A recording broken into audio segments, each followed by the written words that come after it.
Hey y'all, this is Mindy Strong, and I am recording a video for you guys about portfolio basics. Short story, I was studying for my Series 65 and everything was a little overwhelming. I went on YouTube, tried to find videos, could not find anything that really helped. I am very much a visual learner, so I decided to create these videos for y'all. Without further ado, we are in chapter 1, and I'm going to go over portfolio basics. My goal is to be a supplement to whatever program you are using to study. Please understand, I am not preparing you for the Series 65. I am simply helping you with some general concepts. Hope this helps. Let's go. Portfolio basics. Okay.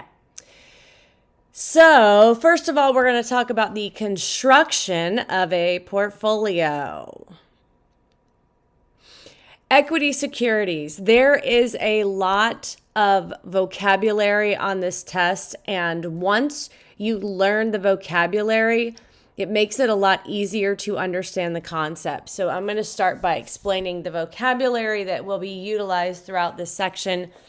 Equity securities is something you're going to see a lot on this test.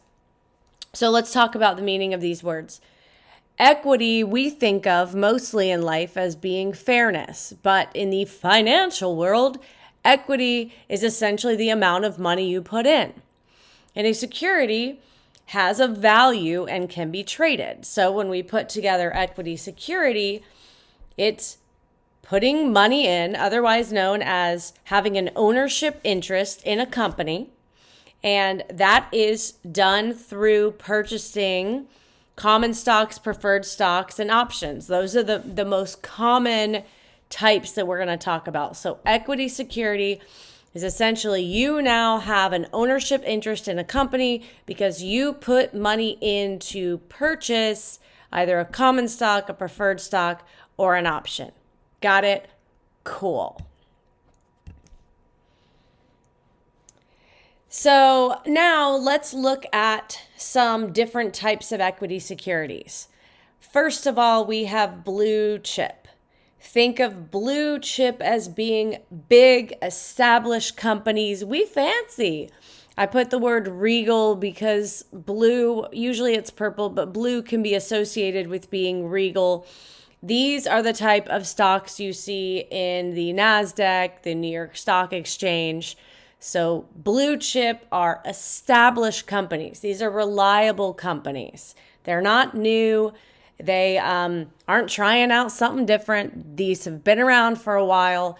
You know that these companies aren't going anywhere anytime soon. Okay. Next, we have growth companies. Growth companies are newer. They're breakout. They're trendy. With growth companies, you're going to expect the price earnings to be higher, but the reliable dividend payments are going to be lower. One of the main reasons the dividend payments are lower in growth companies is really explained in the word growth. These companies are growing. They're putting everything back into the company. Therefore, they are less established and they're giving out smaller dividend payments because they're reinvesting. Notice we've got that cute little, looks like a weed, but we'll call it a plant, growing and growing and growing. How does it grow? Well, you feed it, right? So these companies are being fed, putting the money back in. But again, you're going to expect the price and earnings to be higher in these companies. And we're going to talk about this concept more in depth, but if you take on more risk, you're going to expect more reward. So when people are buying stocks that are growth company stocks, they are going to understand, yeah, my dividends are going to be less, but man, when it comes to the growth of these companies and the potential, it's going to be higher. And therefore, I am willing to take more of a risk. Income companies are very mature. They're dependable. They tend to be the opposite of the growth companies in that they have the high dividend payouts. Examples, utilities. No matter what happens to people and their paychecks, they still pay their utilities, right? These are the essential things that people must pay for, and businesses month after month. So a great example of that is a utility stock. Here are some more. This one, by the way, I am super dorky on purpose. So that is to help you learn. Cyclical. Think of cyclical is questioning how business is. How is the economy doing? How am I doing financially? Should I splurge or should I save? Cyclical securities, we splurge. We buy that bicycle. So this is when the economy's doing well. These are the types of companies you can expect where people have disposable income. They're going to buy that bicycle.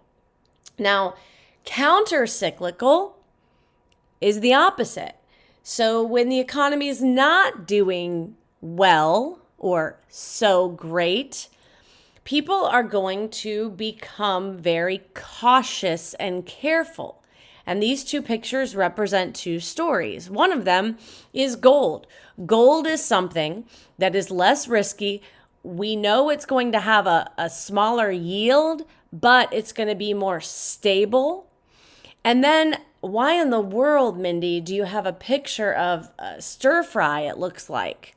Well, good question, stranger. The answer is this is to represent counter-cyclical. When people are saving money, they're not spending frivolously like by going out to eat. So we're staying home, and therefore some of those companies like wheat companies or companies where you have to buy your own food, those sorts of things, those are counter-cyclical. People are going to spend more money on things like that in order to save money. So those are counter-cyclical securities. And then we have defensive. Defensive it's a good defense against anything. I need my drugs and my Wi-Fi is my example. So think of drug companies, pharmaceuticals, no matter what. Again, like I said, you need your utilities. You also need your medications. So no matter what happens to the paycheck, there are things we prioritize.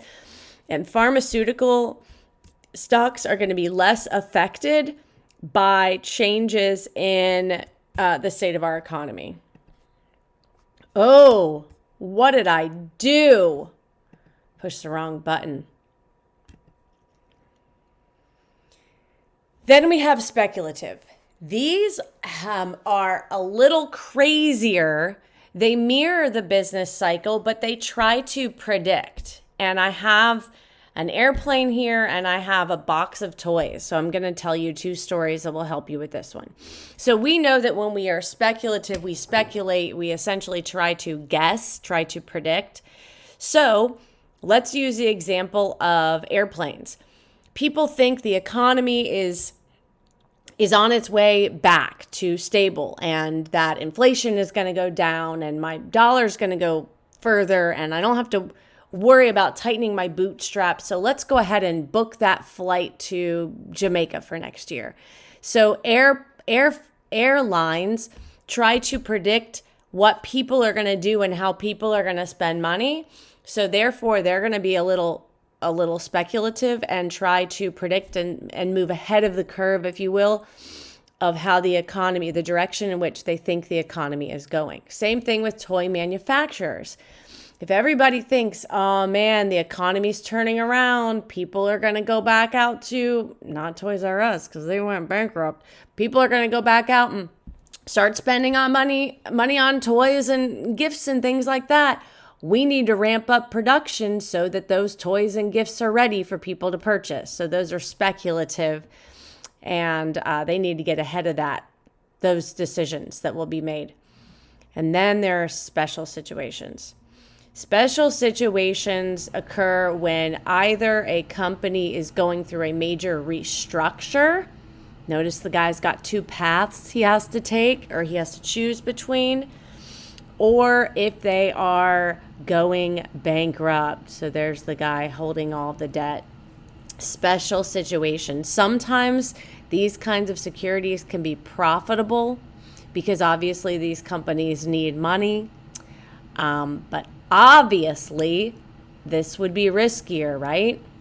Just like speculative would be riskier because they are speculating, they are predicting something that has not yet occurred. Okay. There are two approaches that are used to decide what securities to purchase, two major approaches. And one of them is the top-down approach. Think of being in outer space and looking down at the world, and you can see the entire world, all of the continents and all of the countries and all of the states and all of the cities and all of the people are down below. And then you zero in on the United States. And so you're tightening your focus down on one country specifically. And then you go, what is that funky country down there that looks a little phallic on the end? That's Florida. And then you go, you look really close and you see me. So I, in that picture, do not look anything like that. But I represent an individual stock. So the top-down approach, you take a big market picture and then you choose specific companies in greater detail. So they might say, okay, I want United States. And then I want Florida. And then I want Mindy.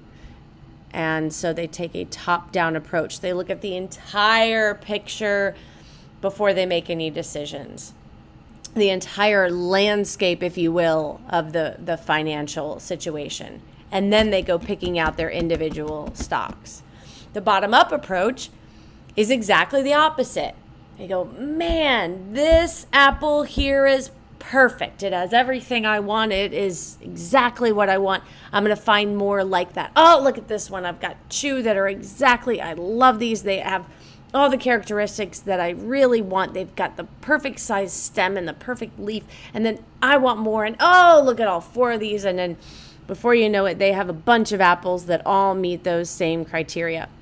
So in the bottom-up approach, they choose a company they think is going to do well, no matter what the market does, and then they choose more companies like that company, okay? I know these are dumb examples, but that is on purpose. Top-down approach, you start with that satellite view and work your way in. And the bottom-up approach, you start with the individual and find more of the same and work your way out. Now we're going to talk about portfolio returns. I'm going to take a sip of coffee. Okay, ROI, return on investment. That is, the cash that's created based on your investment. Here is one of the formulas that you will need to know on the test. If I were you, and what I did is I made flashcards with each of these on it. So this is how to determine the return on an investment. You take all of the cash from the investment, divide it by the number of years that it has been invested, divide it by the initial investment amount, and that gives you your return on investment. So here is my example. Let's say somebody says, hey, Mindy, I really need to borrow $1,000.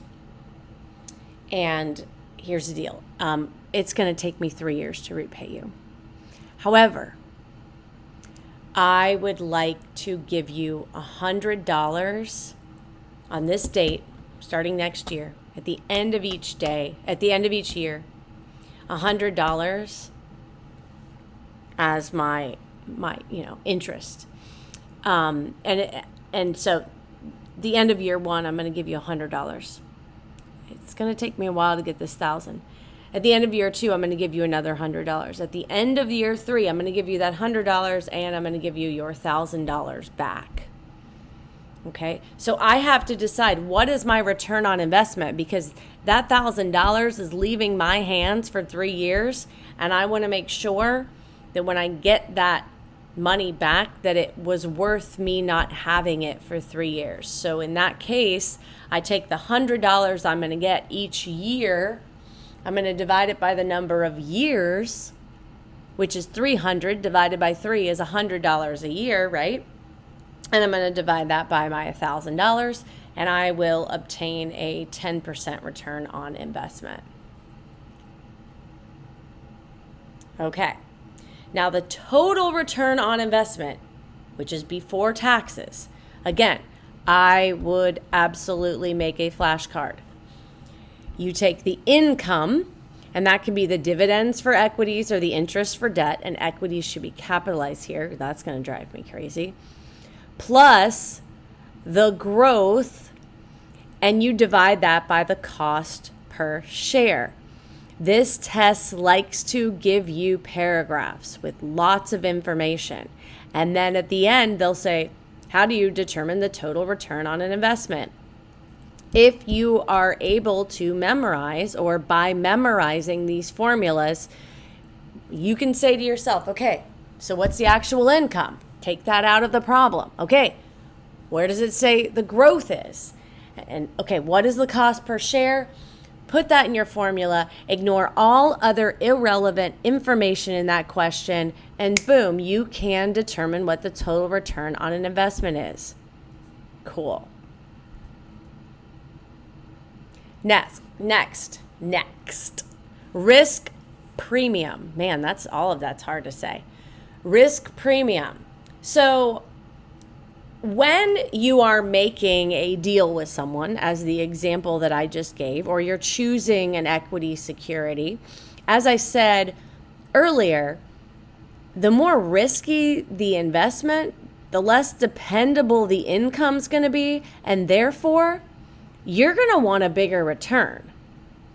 And so the idea is that anything involving growth, and we just talked about those growth securities, is going to be, riskier than mature securities. So you can see this teenager, and that actually looks like one of my twins. I have 14-year-old twin boys, and that whole 90s haircut is back with a vengeance, and one of them has that exact haircut.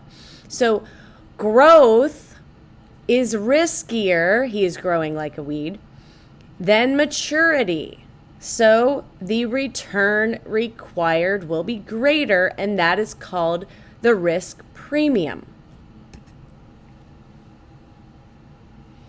Okay, now the standard deviation is a measure of the variability in that risk. Because if let's say you have a stock that is pretty stable and doesn't move very much, you know that every year, and the next slide is really going to explain this better, but every year you're guaranteed to get a pretty low interest rate, but you're pretty guaranteed that it's going to be there. It's stable. So that standard deviation is going to be smaller. The measure of variability is going to be smaller. Now, these terms that we're going to go over right now, these are terms I taught as a 5th grade teacher. And so somewhere in the back depths of your brain, this information already exists. So I'm going to help you bring it to the forefront. The mean is the average. And when I taught 5th graders, I'm going to tell you exactly how I taught it. So think like a 5th grader. If you are mean, you are just an average human being. You do not want to be average. You do not want to be mean. That is how you remember what mean means. The median is that grassy place in the middle of the road when you have a 4-lane road so that people going in one direction don't hit people going the other direction. Often they will design a median, and the median is in the middle of the road, and there's a picture of a median there for you. And look, mean has an A in it, and A is average. Median has a D right in the middle of it, and there are 2 D's in the middle of middle. Look at that. Mode is the number that occurs the most. I will give you an example. I have 3 children. I have a 14-year-old, I have a 14-year-old, and I have an 11-year-old. If I asked you, what is the mode of my children, you would say, of their ages, you would say 14, because that is the number that occurs the most. If I were to ask you the mean or the average age of my children, you would determine that by adding 14 plus 14 plus 11 and dividing by 3. And if I asked you what the median age was, ooh, this one's tricky. The median would be the age in the middle, which would be 14, because you put them in order and you pick the one in the middle. So it would be 14. Tricky. And the range is taking the high number versus the low number. The high number versus the low number. So we would do 14 minus the low number 11. The range would be 3, right? With 14 being the highest and 11 being the lowest. Cool. Moving on. Okay. This is a graph I created to illustrate what it means to be riskier and to compare some of these different securities. So first of all, we have 1-year treasuries. So the average of the return on those is 5%. It can be, like, let's say as low as 2 and as high as 8. The average is 5%. So they are the least risky, but you also expect to get the smallest return. And then we have 30-year treasury bonds, because it's a longer amount of time. And then we have 30-year corporate bonds. So we have our bonds are safer, but as we go from treasury to corporate, we see that those are going to be a little riskier, but we expect our return to be better. Then we have our large cap stocks, and then we have our smaller cap stocks. So smaller cap stocks are definitely the riskiest. However, we absolutely expect the return to be greater, and the return on those is an average of 20%. Next, there's a ratio that helps determine that risk. And we are looking at the reward, which is the risk-adjusted rate of return, versus the volatility, which is the standard deviation. So remember, the volatility is, how volatile is it? How much of a difference is there between that? In that 1-year treasury, I said that the minimum is going to be like a 2%, but the maximum is going to be like an 8%, right? So that's the volatility. It's a smaller number and there's less fluctuation. Whereas if we look at those small caps, the average is 20%.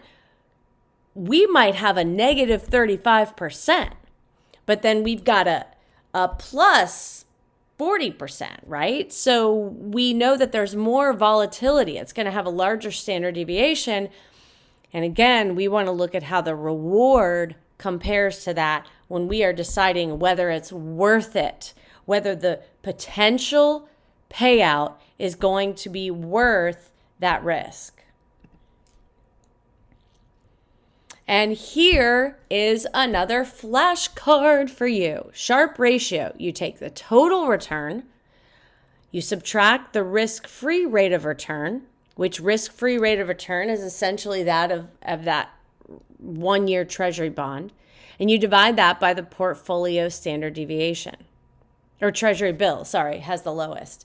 So then we see here, and this is just another form of risk and reward, Sharpe ratio. We expect that the treasury bills are going to have the smallest. The treasury bonds are next. S&P, those are the verified, established companies. We've got our large cap stocks, and then our small cap stocks are going to be the riskiest. Again, this is something that should absolutely be memorized. This formula will potentially be asked on your test. Okay, now let's look at short-term holding period versus long-term. So when we talk about 1 year versus 30 year, think of this as though we are flipping a coin.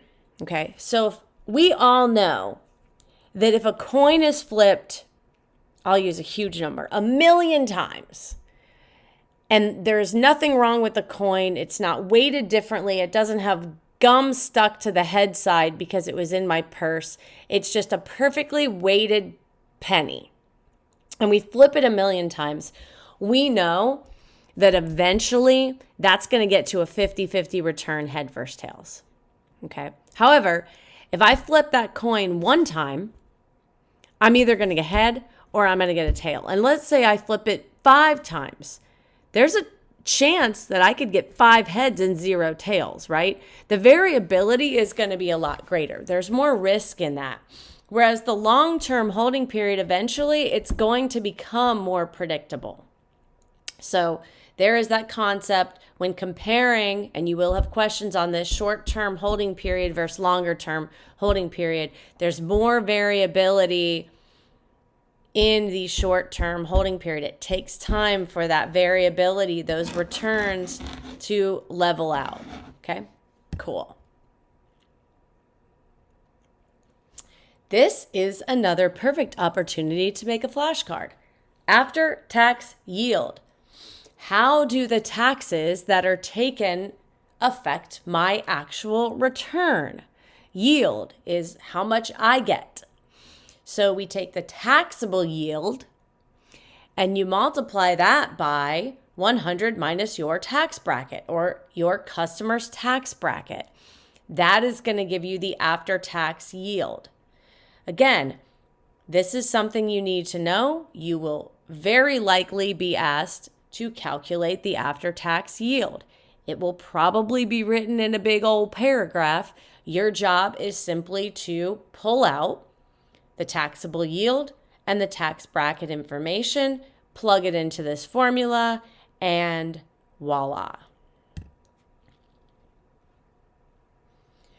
The real rate, for real though. So inflation, as we all know, affects the cost of goods. And we will use milk as an example because I chose to put a carton of milk there. So let's say that the cost of milk increases by 50%.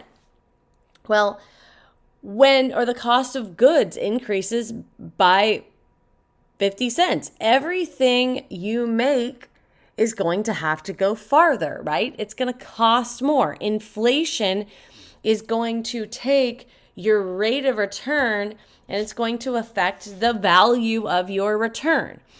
So there is the nominal rate that you receive from said investment, and you must subtract the inflation rate, which is the rises in prices and stuff. I'm so eloquent. And that gives you the real rate of return, which is obviously a lot more valuable to you, is knowing the real rate of return of your money after inflation. Okay. The total return is also known as the time-weighted average return.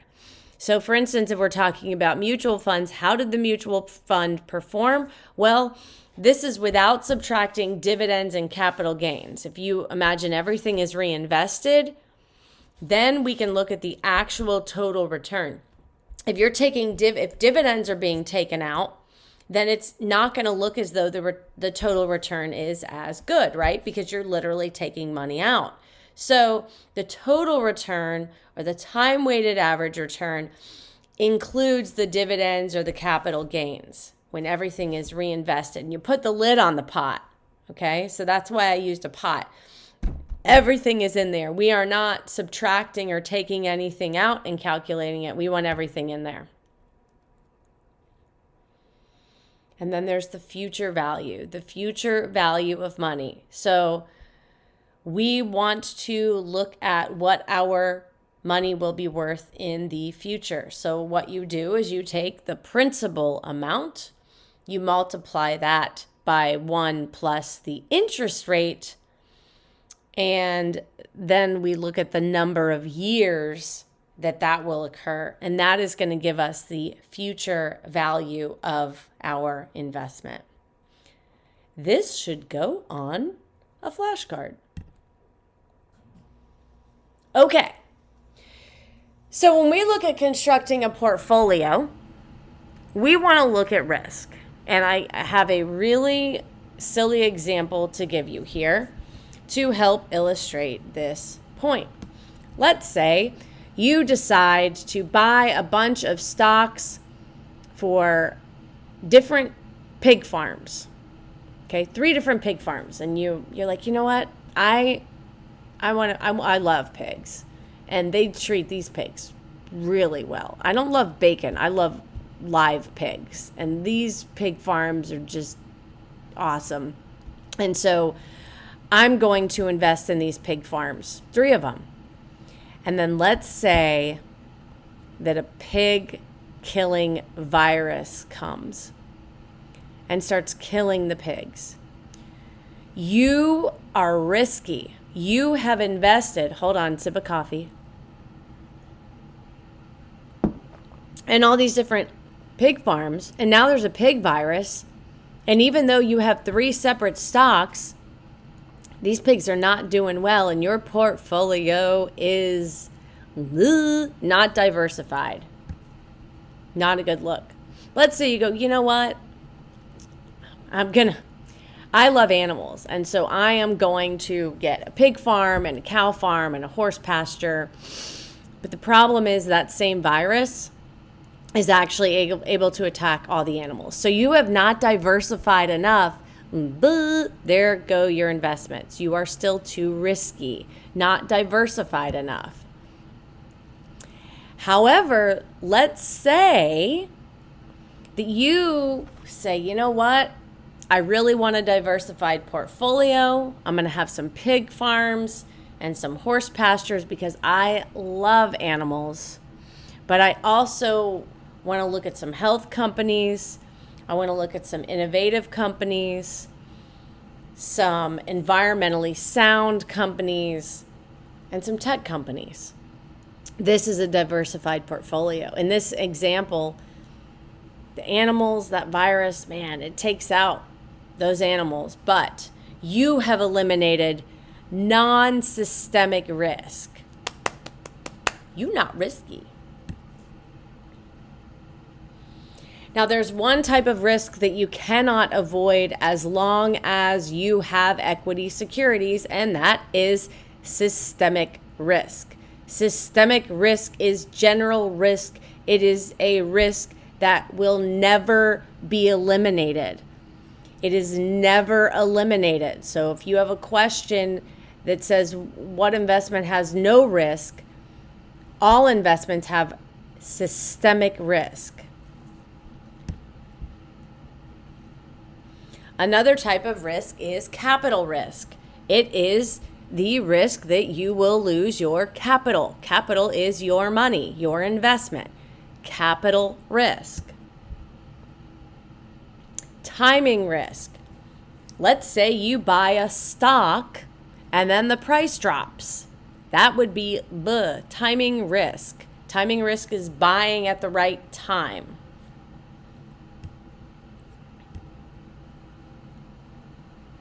Geopolitical risk. There is a risk that some policy will affect. Let's say you've invested in fossil fuels, and then there's some legislature that comes out that makes it harder for people to get their hands on fossil fuels. That would be a geopolitical risk. So you have to be careful when advising that you are making sound investments in reliable companies and that you pay attention to any geopolitical risk. There's also sector risk. We have energy companies, we have construction companies, we have manufacturing plants.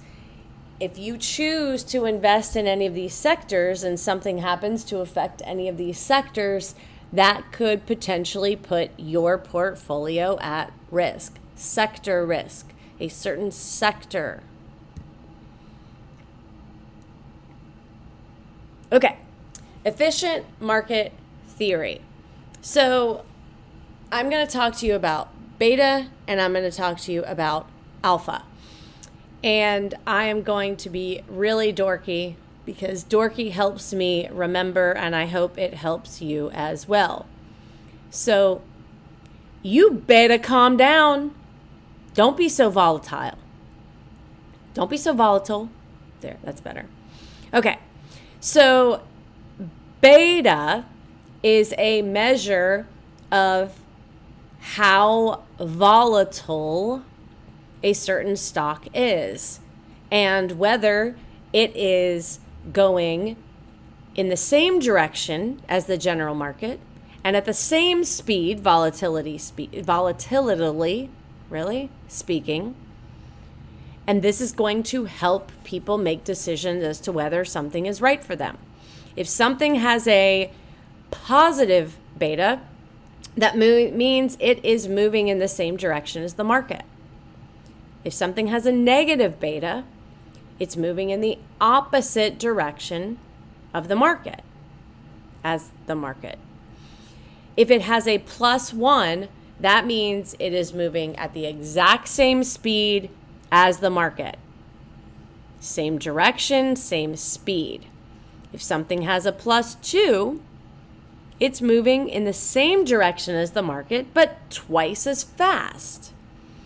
And if something has a -1, it's moving exactly in the opposite direction of the market at the same speed. And that would be a counter-cyclical. Okay? Cool. If something has a high beta, that means it's very volatile. There's lots of movement.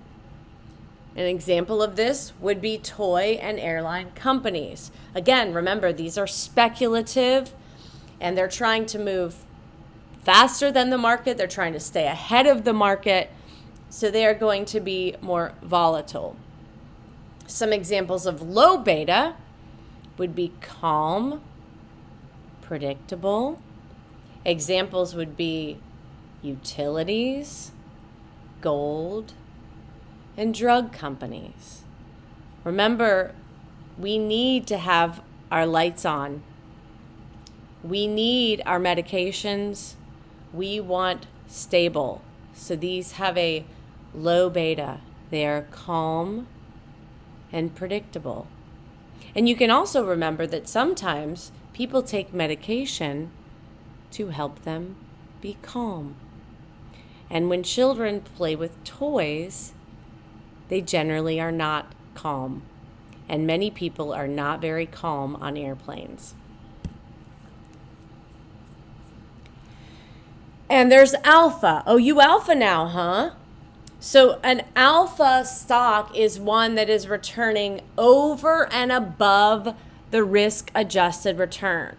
So it is king of the jungle. It is performing very, very well. Even when you associate risk and you take risk into account, it is still performing better than the market. Because remember, we want to always take risk into account, and that is going to help us determine what reward we require for the amount of risk that we're putting forth. So this is an alpha. It is, even when you take risk into account, this stock is performing better than the market.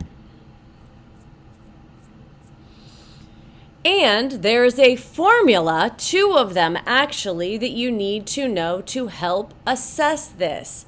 Capital asset pricing model. And they're generally, these questions are going to involve both of these formulas. So for instance, let's say the question is, what is the expected return of an investment? Which is a very likely question that will probably be asked. First, you must calculate the risk premium. How do you calculate the risk premium? Well, you take beta. Remember, you beta calm down.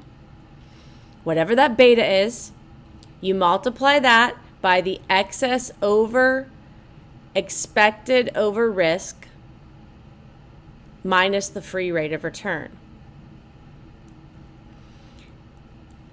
The excess over expected over the risk-free rate of return. Excess over expected over the risk-free rate of return. Okay? You should probably put this on a card.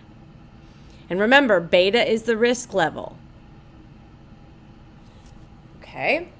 And then once you have that risk premium, notice we go to number 2 formula, and the last part of number 2 formula is the risk premium. So you will need to calculate the risk premium first in many of these questions in order to get the expected return of investment. And how do we do that? We take the risk-free rate of return, which again, that was in number 1, right? We take that risk-free rate of return and we add the risk premium. So first we would have to calculate the risk premium, and then we would be able to calculate the expected return of investment. This is something that should absolutely go on an index card, both of these separate index cards, and be memorized. Cool. Okay, last but not least, efficient market theory. There are 3 theories or schools of thought, and one of them is called the weak form. So this is the theory or school of thought that prices of stocks and preferred stocks and options reflect old information, so that you can't use past behavior to predict future movements. So I chose a picture of a woman that is probably having some sciatica issues as the weak form. So old information is not a predictor of expected future movements. And then we have the semi-strong form. This is a belief that prices reflect all public information. Okay, so anything that's public is what prices are going to reflect. And the strong form, prices reflect all the information, both public and private. Okay, so there's my public and my private. And those are the 3 schools of thought in efficient market theory. And it's likely that you're going to be questioned on this. Hope these pictures help. That is the end of my video on portfolio basics. I hope this has helped you. It has been my pleasure to present this information to you. That's 43 minutes. And subscribe if you like this. If you got to the end, congratulations. And please let me know what you think about this video. Appreciate it. Take care. Good luck studying. You can do it.